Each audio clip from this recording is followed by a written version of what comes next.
Hi everyone, my name is Natalie Dawson. Welcome to Leader Talk. This show is proudly brought to you by Brainiact. Each week we are meeting with incredible leaders from around the world to discuss all things leadership and business insights. Each person coming on this talk show has given up their valuable time for one very clear purpose: to give back to small and medium business owners. Now, the $1 million question is, what makes a successful entrepreneur? And is this different across the globe?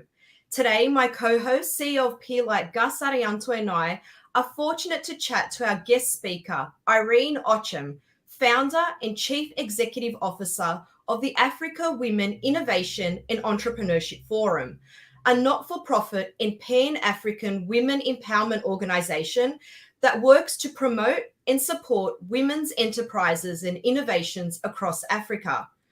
Irene is an expert in entrepreneurship, commerce, and innovation. And Irene is here today to share her secrets on how we can become successful entrepreneurs right around the world. Welcome to the show, Irene. Thank you, Natalie. Thank you for having me. Thank you, guys. Thank you, Irene, for donating your time for small and medium business all over the world through our podcast, Leader Talk. Thank you so much. Thank you, guys. Thank you, Irene. And we have two questions that we always ask, some fun icebreaker questions for all our guests. And we've got yours here. We'd love to know, what did you actually want to be when you grow up? Oh, God. What did I want to be when I grew up? I wanted to be a lawyer, Natalie. I wanted to be a lawyer, but I never became one. And also I wanted to be a detective, you know. Oh, is there any particular reason why?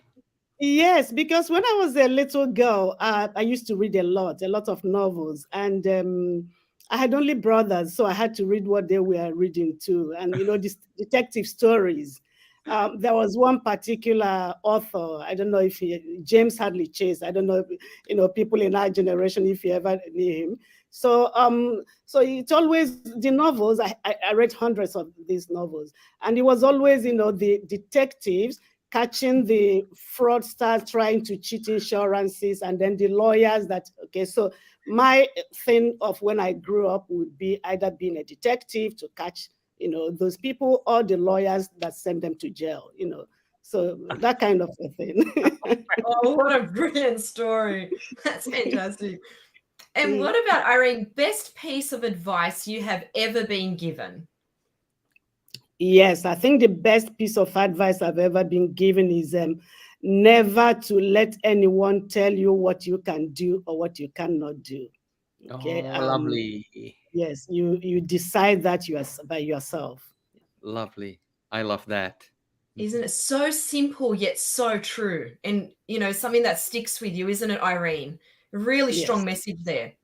Absolutely. And since I take that as a guideline, and it guides everything, okay, and it makes difficult things easier, you know, to take on. Yes. Oh, absolutely. And Irene, before we go into our discussion, we were hoping you can tell us more about yourself, because I gave a brief introduction, but there is a lot more to mention, and a bit about your experience, so our guests know, who is Irene Ochem? Yeah, Irene Ochem was born in Nigeria, so I'm a Nigerian by birth. Raised in Nigeria. I did my studies up to my first degree in Nigeria, and then after my graduation, my first degree is in history and archaeology. So I'm also supposed to be an archaeologist, which I have never practiced. Okay, so I left Nigeria after graduation to go to Europe. So I lived in Italy, studied another degree there, translation, because when I got to Italy, I found out that because of language challenges, I couldn't do much. So I had to study Italian, you know. So, and like me, I thought of the best way to do it, you know, to make sure that I speak Italian and all that, was to study it. So I went into university to study as a translator, okay. And then after that, I started working there. Worked in the conference industry for some time, then joined a UN agency, UNIDO, and worked also there. I'm married. I have 2 adult children. Okay, and later in 2008, we moved back to Africa, and I settled in South Africa. Worked 2 years at the University of Cape Town. But the academic environment was not my thing. So I went to Ethiopia, lived 2 years there too. And then while I was in Ethiopia, I had some experiences with I did a work, a consultancy work for the African Union, organizing an Africa Industrialization Day. And in that space, within that space of time, something really, I met some women from across Africa, people who are leaders of industry, people who are businessmen who attended that conference and with whom I engaged over the months that I was putting up this event for them. And I think it was through conversations with them and all that the idea of doing something like this, forming an organization like this, hit me. And so the rest, they say, is history. There were other things that happened to make it happen. But meeting those women and interacting with them, did it for the first time. Yes. It's just incredible. And, what you have established is just, it's just amazing, Irene. So congratulations. Thank you, Natalie. Thank you. As we said in the introduction, our main chat is about entrepreneurship across this hour. So we want to go straight into it, Irene, so we can ask you as many questions as we can. Can you start off by telling us what you think are the top 3 characteristics of a successful entrepreneur? All right. I think what I have noticed, successful entrepreneurs, they are visionary people. They think with the end, in mind. So they are visionary. They are resilient. Because entrepreneurship is very difficult. So you need to have that strength of resisting, not giving up, and they're adaptable too. There are so many characteristics, but these are the 3 that I can say are my top 3. But then if you want to add some more, they are passionate about what they do. You must have that passion, something that you are driven, something that makes you wake up in the morning without feeling that, I have to go to work. No, there's an idea that has hit your head in the night, and you jump up and you have the passion, you have the drive. So Irene, when you describe the characteristic of a successful entrepreneur, being visionary, resilient, adaptable, and passionate, while it sounds simple, this characteristic, it's not simple to apply in a business. Right. So if someone being an entrepreneur, and maybe I put it in the context of a person that want to start a business in a field that they are passionate, and then just say after 2 years, the business start to grow from a very small business at home to a business that employing 10, 20, 30 people. My question is, how, from your experience, how do you develop and continue your passion, your vision, your resilience to the team, the small team that you have, if you are starting a business, for example? Is there any, from your experience, is there any particular things that an entrepreneur need to do to keep the characteristic flowing into their business? Yes, girls. A lot of things, because from where we are, as an organization that supports the development and growth of women entrepreneurship, so we see a lot of things, and we go from that stage when you have the idea, Okay, so we help you to refine your idea and take it to market. That is that incubation time. Then you have this idea, you take it to market, it develops, it blossoms, like you said, it starts to grow. Then the first year, the second year, you haven't died, and then you start to look to how do I take it to the next level? How do I grow the business? And you need other ingredients, other types of characteristics, attitude to manage that growth stage, to scale your business. So we see a lot of growth in the person as an entrepreneur, a lot of different attitudes. It's a mindset that you need to develop. And you also must develop your leadership skills, because when you start, you are starting alone as a one-man show. you are a marketer, you are a finance person, you are everything. You are cleaner, you are everything. But as you grow, you bring in a team. So you build your team, and you need different skills, different leadership skills. Probably at the beginning you didn't have them, but you develop them. The resilience is there all the time. Okay, the passion is there all the time. The vision is alive, but you have to be able to transmit this vision, this passion, into your team, so that they buy into what you are doing. And when you are able to do that, then they help you build the business, because you can't do it all alone. Never. Okay, so and in your experience, do you see which one easier to develop, entrepreneurship skills or leadership skills? I think entrepreneurship skills.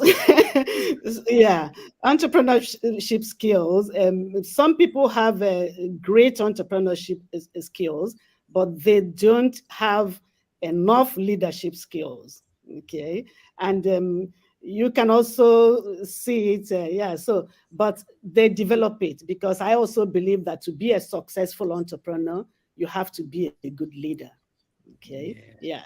You have to be a And good do leader. your organization facilitate this as well, Irene?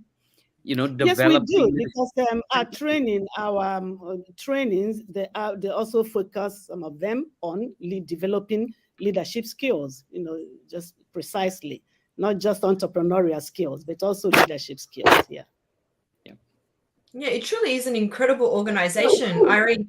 I'm really curious to know, how do you, does entrepreneurship differ in Africa to, say, in Australia or Europe? Do you think there's a difference there? Yes, there is a difference, but for me, the difference is more in the state of the African economies. So the ease of doing business. Okay, these are Europe, Australia, the USA. That is the West. These are developed country, regions of the world. In emerging countries, and especially Africa, you have less infrastructure. Developed infrastructure, which hinges on business, impacts business success. So it's more difficult, to start things and develop them and grow them. And of course, the facilitations around that, be they government incentives or the corporate sector, facilitated. So that is where the difference is. But the drive, the passion, and the innovativeness of the people is alive. Africa is, one of the youngest, where you have the highest number of young people, and it's drive. They are there, hunger, with their ideas and all that. But of course, the support system is much less favorable. For me, it's just really, there's so many business owners in Australia, for example, entrepreneurs, and having some organization like what you have founded is just incredible. For someone, as entrepreneurs, you need advice or someone to lean to, and you kind of go, where do you go? So to have something like that, Irene, is just, I think, phenomenal what you've done. Yes. Thank you. Thank you, Natalie. Really is.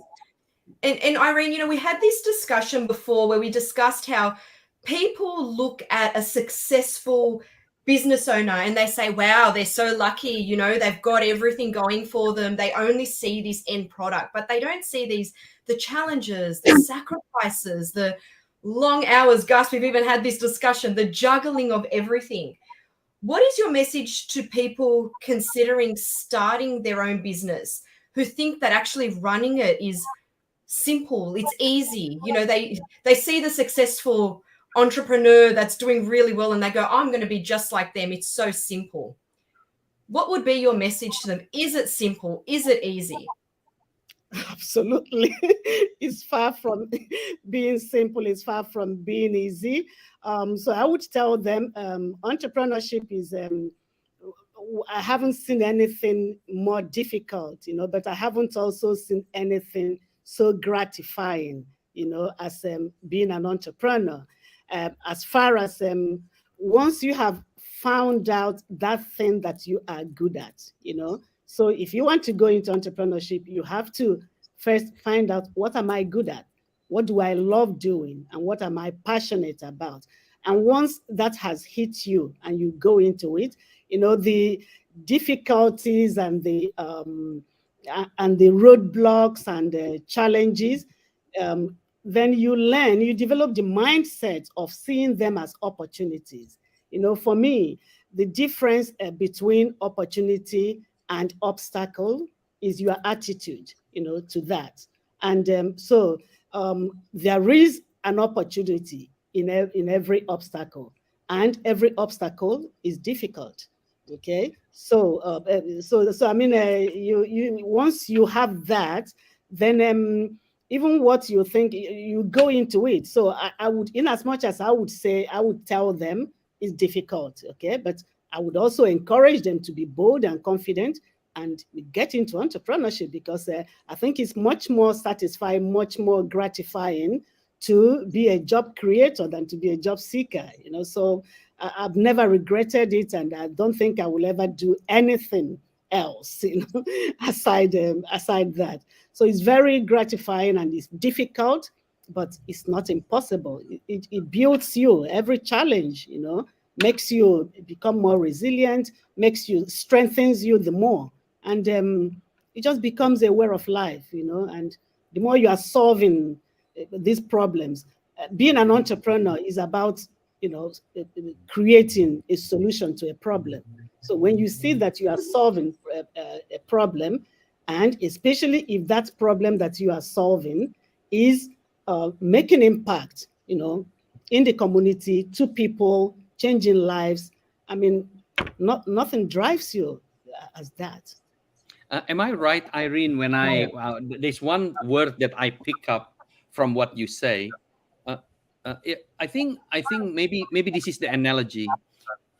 Purpose, the purpose of being an entrepreneur, or if someone said, I want to be an entrepreneur, I think someone have to really understand what their purpose.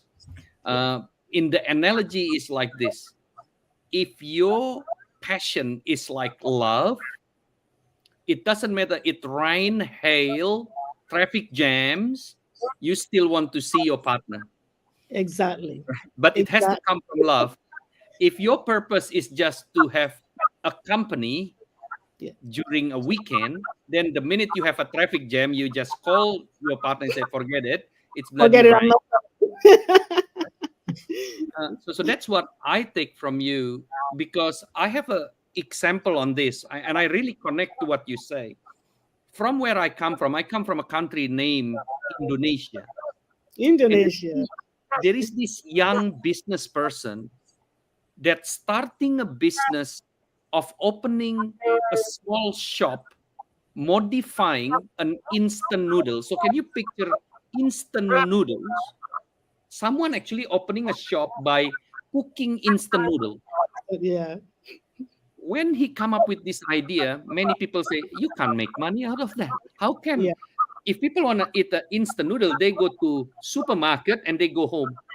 But what he did, he started branching out and putting different meats to the instant noodles. See that? And now become a big business. Yes. a chain restaurant. Yeah. Now that only come because his purpose and his love to what he wants to do is so strong. That's what you're referring to, right? Absolutely, absolutely. And the only thing I can add to that, Gus, is if I'm telling somebody starting, wanting to start it, I would say, don't overthink it. Don't Yes. overthink.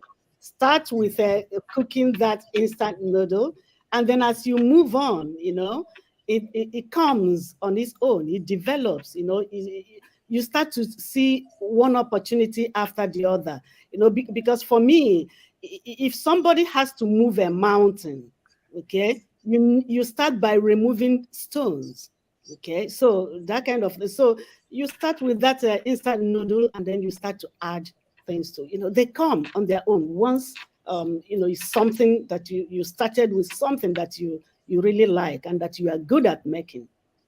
You know what, Irene? I want to speak about ourselves here a little bit. When we Yeah. start our leader talk, Natalie and I and her husband, this is almost a year ago. We only started in our laptop, where every other podcast channel have a studio.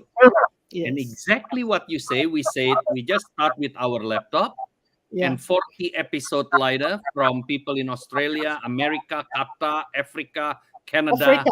I mean, yes, now we have someone from Africa coming to Yeah. our podcast. So Yes. that's exactly what you said. We shouldn't think too much. Start Yeah. and improvise. Start where you are. Okay. Yeah. Yeah, it Start is. where you Irene, I wanted to ask this. I've made a note here in one of your articles that you've recently wrote, and anyone that wants to check it out, Irene has a lot of articles on her LinkedIn. You mentioned that we need to surround ourselves with people who will inspire and motivate us. How important do you think this is for business, especially in 2022? By surrounding ourselves with motivational people. Yes, absolutely. That is about network, okay? Because so Natalie, what we do, let me start with explaining a little bit what we do as an organization. So to support the development and growth of women entrepreneurs, we take a kind of a 360 degree, approach to it. So we have identified 4 key areas of challenges, for entrepreneurs generally, and then to a deeper extent, women, when it comes to women. And that is accessing finance, accessing markets, and building skills and networks. Okay, so we have found out that, like we have discussed so far, being a business owner, running a business is a very challenging, very tough thing. So you really need, a network, and it's very, very it's very, very important, and especially in the last 2 years, with the pandemic, and then coming out of the pandemic, so the people's resilience were really tested. So being connecting to your peers, learning, from your peers, sharing experiences and challenges and ideas is a very formidable tool, to stay focused, to stay and to keep being successful.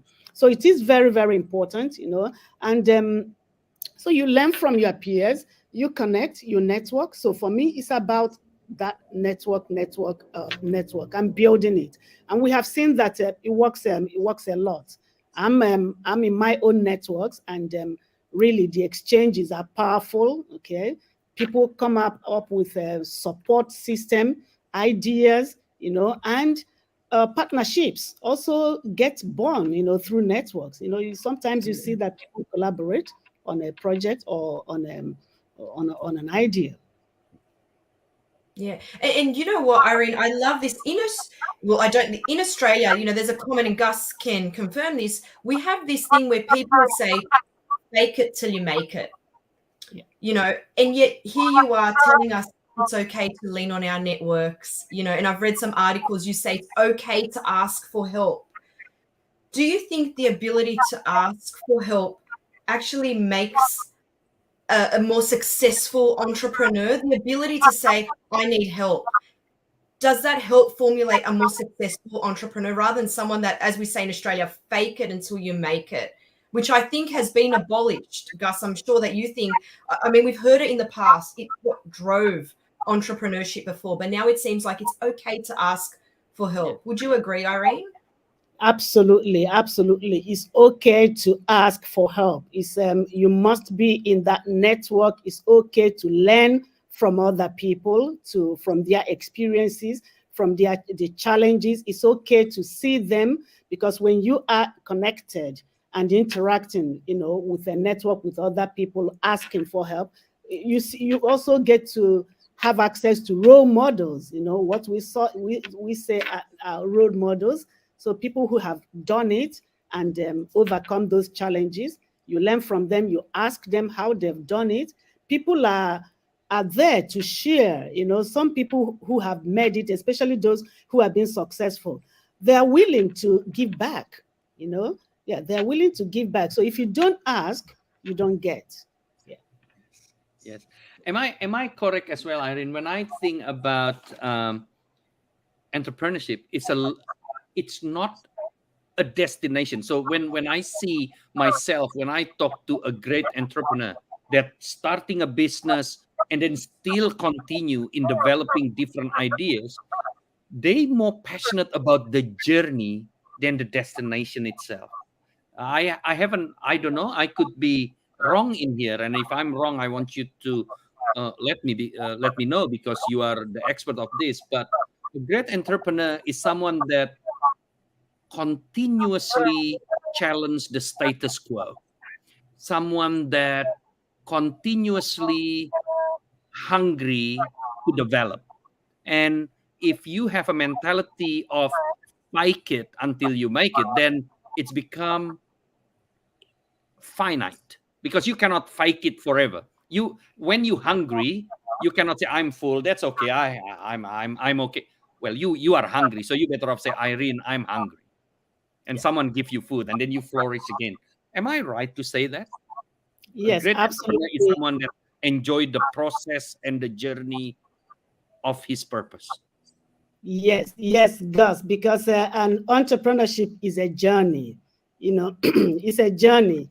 It never ends, and it's about innovation. So an entrepreneur has a creative mind, a curious mind, and a mind that is continuously innovating.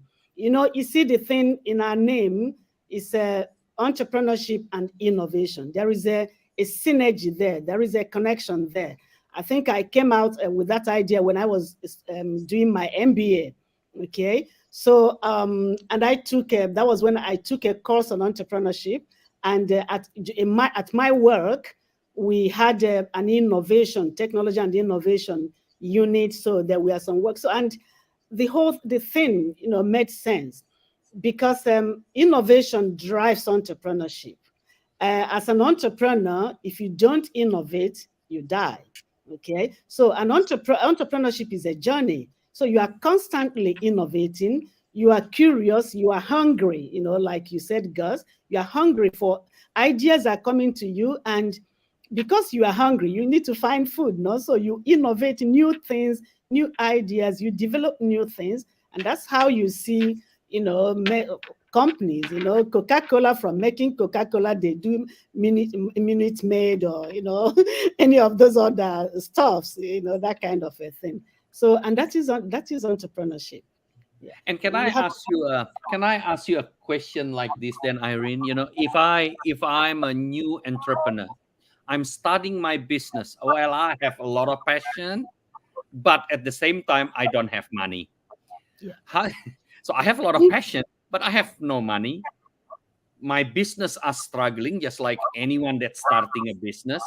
Not to mention, I might be a young family, so I don't have enough sleep because I have a young family. I don't have enough money, but my purpose is so big. And then I just hear this podcast, listening to Irene that said, continue learning, continue asking for help. How do you manage all this? What do you say to me if I come to you and said, Irene, I'm so passionate about my business, but I'm just tired. I, I'm just, I can't. What do you say to us? I would tell you, you need to be resilient. You can't be an entrepreneur without being a resilient, persistent, and consistent person. And entrepreneurship is about, you sell to people what you are, not what you have. So people buy who you are, girls, before they buy what you are selling. They buy who you are. So when I started AWIEF, this was 2014 that I got this I got this idea. One thing I didn't say about me personally is that I was raised by a widowed mother. Okay, so and all my life, and also I was the only girl child. I have only brothers.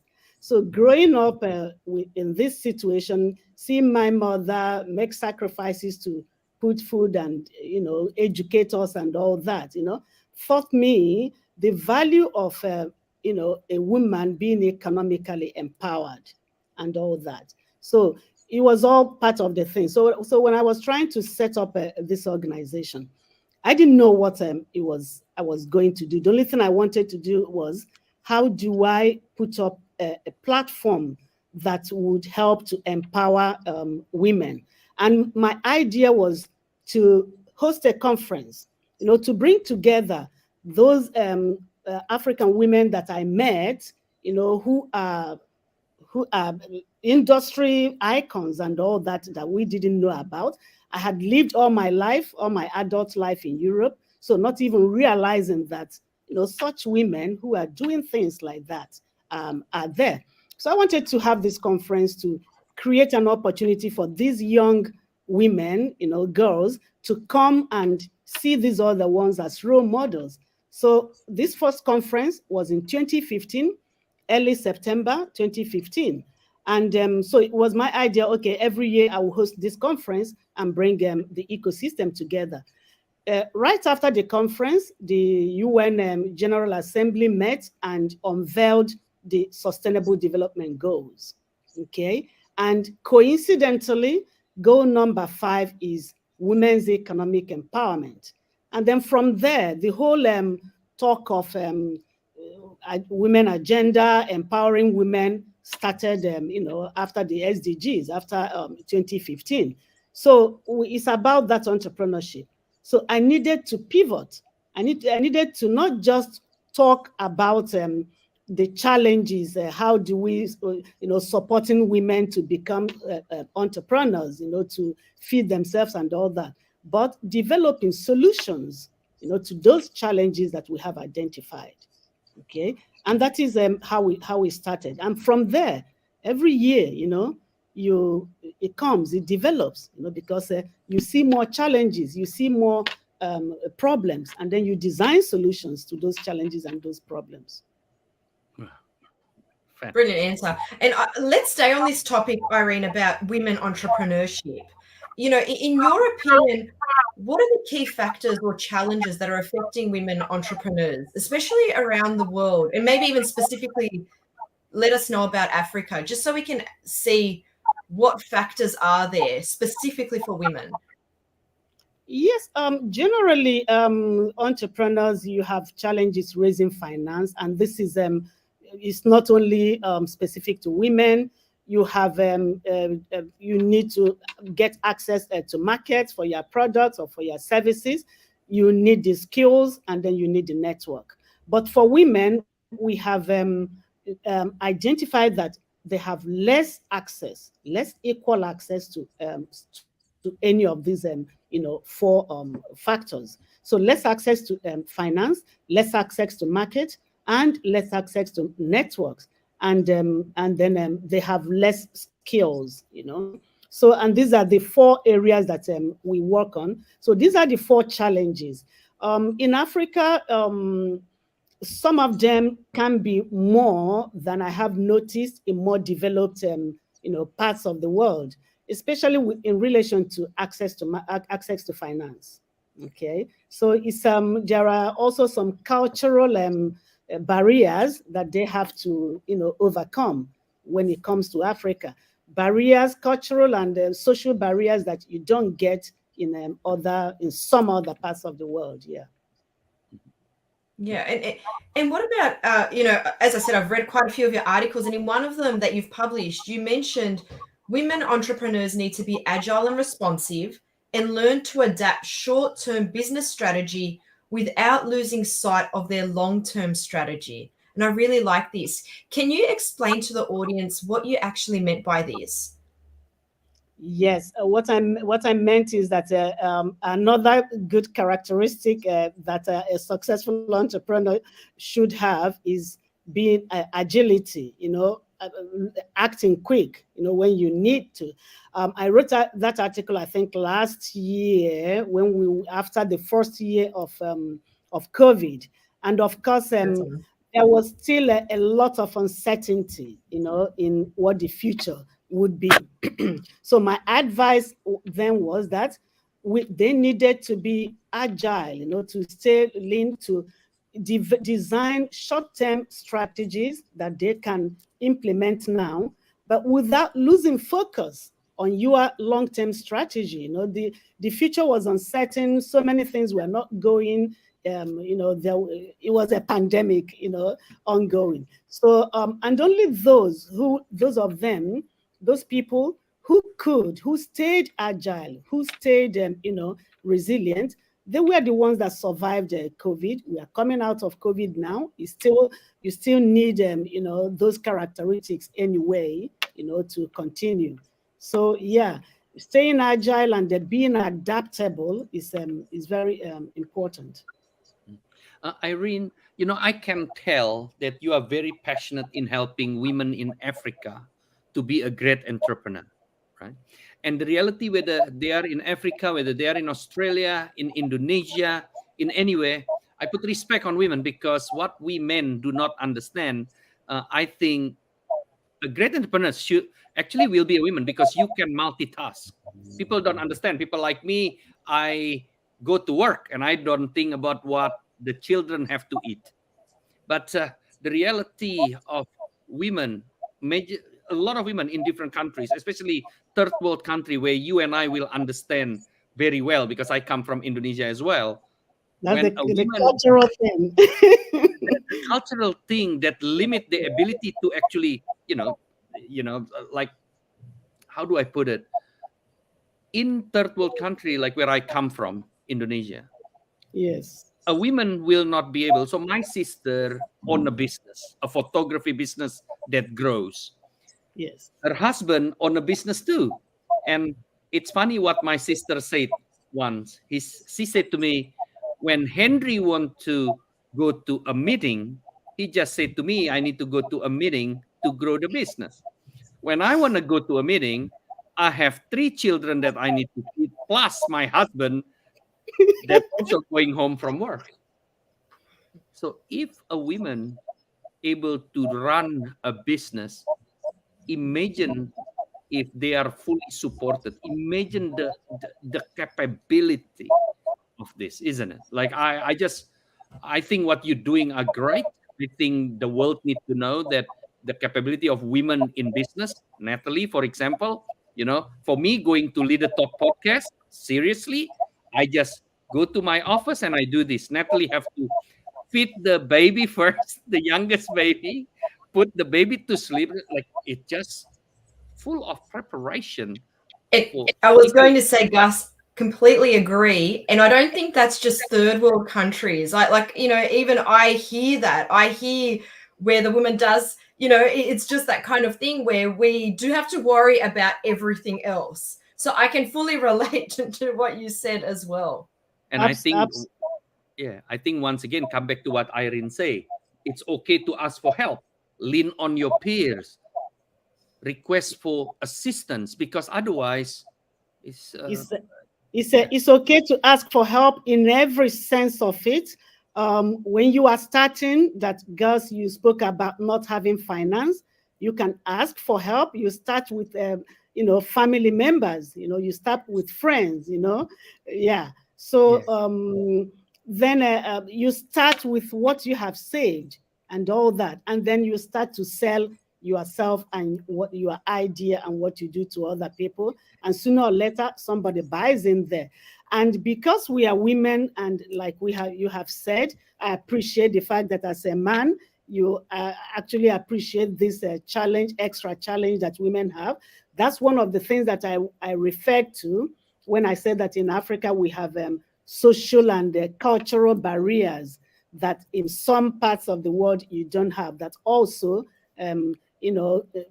inhibit women from achieving their full potential, because you have to manage a lot of things. You are raising children, you are managing the family, the children are young and all that, and then you are managing a business. So what I advise women in our network, our entrepreneurs, is also to be mindful of self-care, because as an entrepreneur, you need to balance things.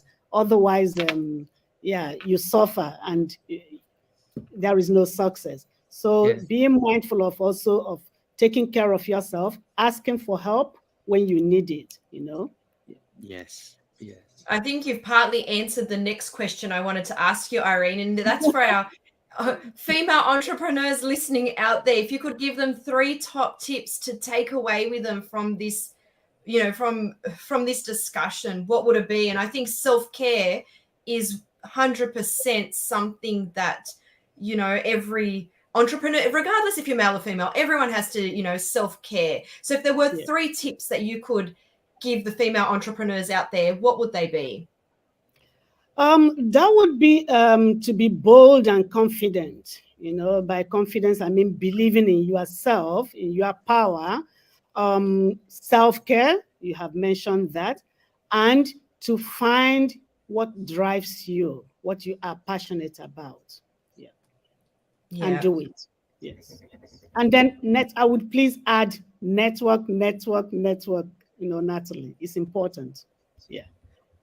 Not once, is it? It's network. Because we're constantly learning, aren't we, Irene? Regardless, you never reach a point that you know everything. Because you mentioned before, you start off as a solo person. You do everything. Then you grow your team and you are growing or expanding. Things are changing. Pandemics hit. We're always learning. So anyone that thinks that they've reached a point that they don't need to learn, it's incorrect. Am I right there? Incorrect. It's incorrect. We're always learning.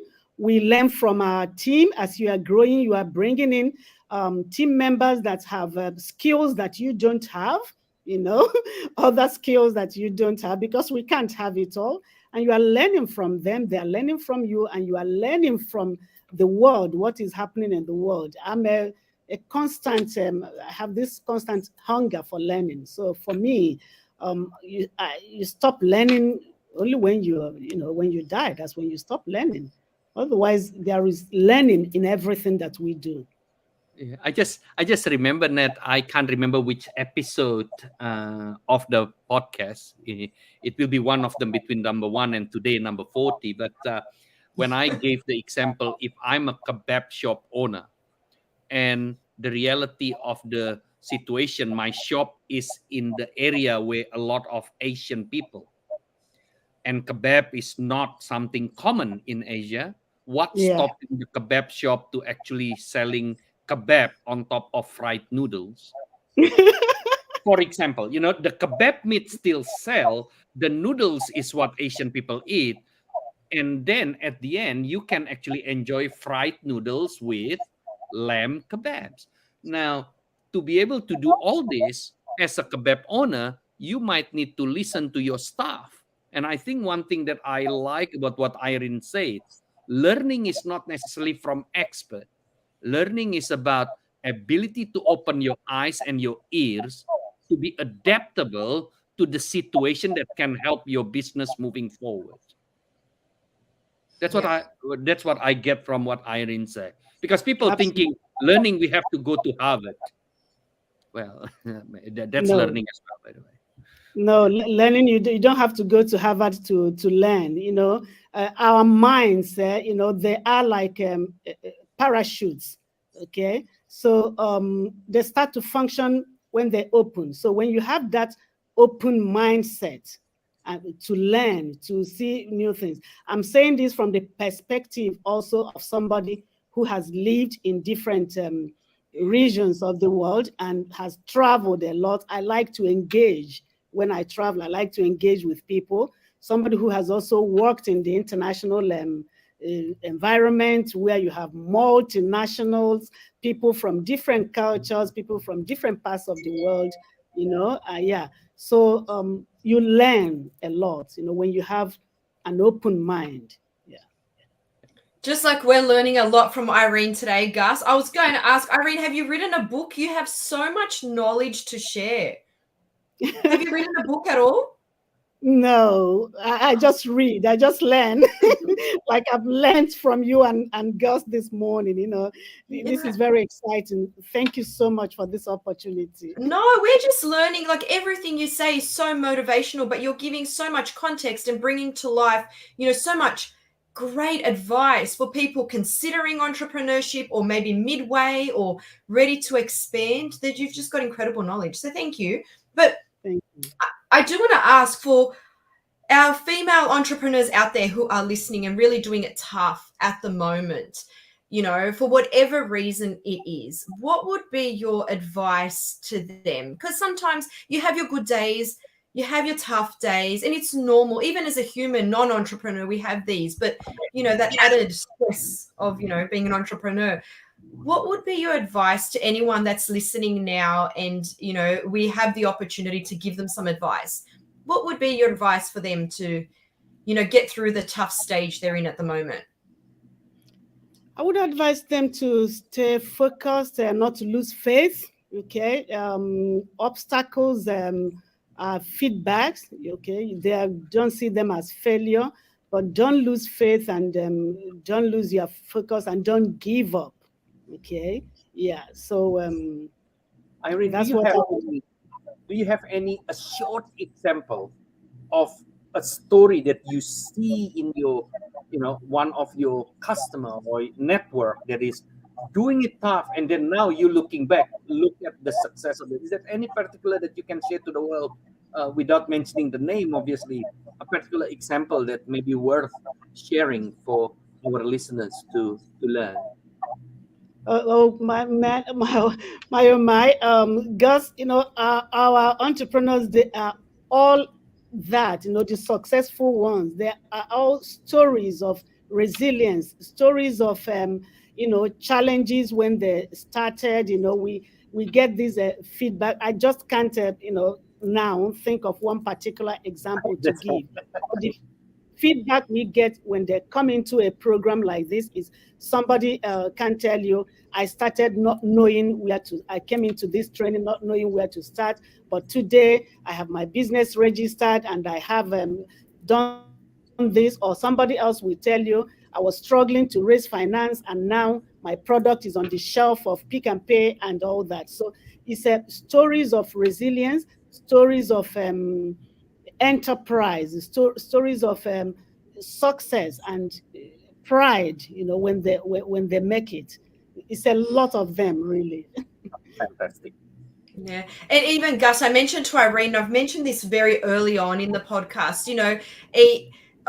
when I reach those kind of tough days, and it's normal, everyone has them. So regardless of, what business you own, my concept was always, and my husband taught me this, was when I found it challenging, he said, just ride the wave, and that has always, and I wrote an article about this because it is, you either choose to ride it through or you choose, or you can sink to the bottom, but it's really tough, but it's just, we've just got to ride it every day, and that is what keeps me going. So, and exactly what you said, don't give up. That's such a strong and powerful message, Irene. Yeah. Really is. Don't give up, ride the wave.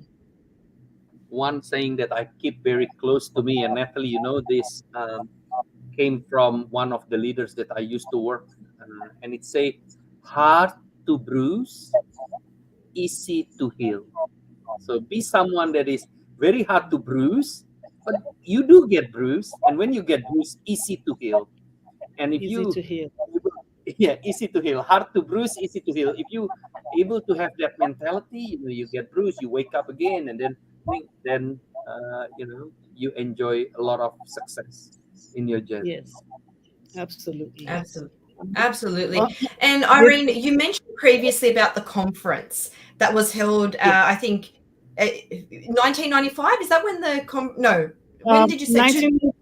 2015. So this year would be 2015. the 8th. Yeah. Yep. Now, you mentioned there is a conference in one of our discussions coming up later this year. Is that correct? Yes, that's Can correct. you tell both Gus and I and all our listeners about this conference? Because it sounds really interesting.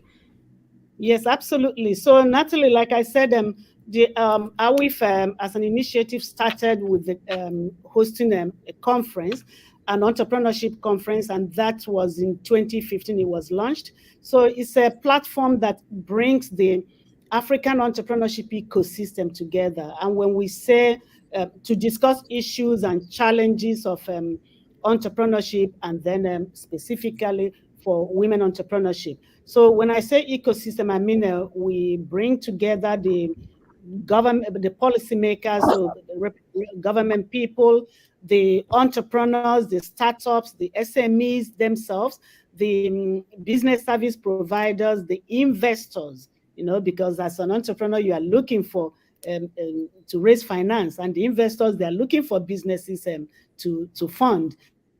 So the investors, academia, media, everybody, the whole ecosystem. So, and we launched it in 2015. So this year would be the 8th edition. It's been held 2 times in Nigeria, Lagos, and then in South Africa since 2017. So this year we are hosting it for the first time in North Africa, and that will be in Cairo on the 26th and 27th of September. Is the 8th edition of the conference. Next year it will be held somewhere in East Africa. So we invite people to register. It's a hybrid conference, so in person in Cairo and then online. So any person in Australia, any part of the world can register and participate. Registration is, if you go to our website, through our website, then you access the registration page. So I really would like to see many people from across the world, registering to participate and listen and be a part of the conversations, the dialogue, the discussions. People meet, interact, and then exchange what they are doing, challenging issues and challenges, and trends in entrepreneurship and innovation. Wow. Sounds really exciting. And what's the website that we go to, Irene, to register or find out more? Okay, our AWIEF website is www.awiefforum.org. Okay, so the AWIEF forum.org. Okay, so but once you put AWIEF, we will come up. Fantastic. And we've actually run out of time. Irene, we could keep going on with many more questions, but I'm actually going to hand it over to Gus to do our wrap up for the show. Thank you. And I hope I do it justice. I think you are right, Natalie. We can talk to Irene for the next 5 hours, and there's a lot of topics that I like, and we can go deeper. Unfortunately, the time are running out. So this is the key areas that I think we could take home. Successful entrepreneur are visionary, resilient, adaptable, and passionate. However, at the same time, you need to have a great leadership skills, because without that, you cannot pass your purpose to your organization. You need to be driven to network. Irene not even mentioned it once. You actually say it: network, especially with people with great passion and motivation on entrepreneurship will help your business. It's okay to ask for help, to lean on your peers, because it will keep you going. Entrepreneurship is a journey, never stop, and also it's about innovation mind. A person with growth mindset will win in this space. Be resilient, be passionate, and be strong. Enjoy your journey toward your purpose. And before you know it, you become a great entrepreneur. Of course, you need to be curious. You need to continue to learn. You need to be creative and never stop to learn to be a great leader. Be bold, be driven, and once again, be passionate. Irene, thank you so much to share your insights on leadership and entrepreneurship for women across the world through our podcast, Leader Talk. Thank you. Thank you, Gus. Thank you, Natalie, for having me. Thank you so much, Irene. It's been a pleasure. I've learned so much, and I'm sure our listeners have too. Thank you. Me too. Thank you. And thank you everyone for tuning in. For more information on Leader Talk and for some great resources to help your business grow, check out brainiact.com.au. Thanks everyone. Bye. Thank you. Bye.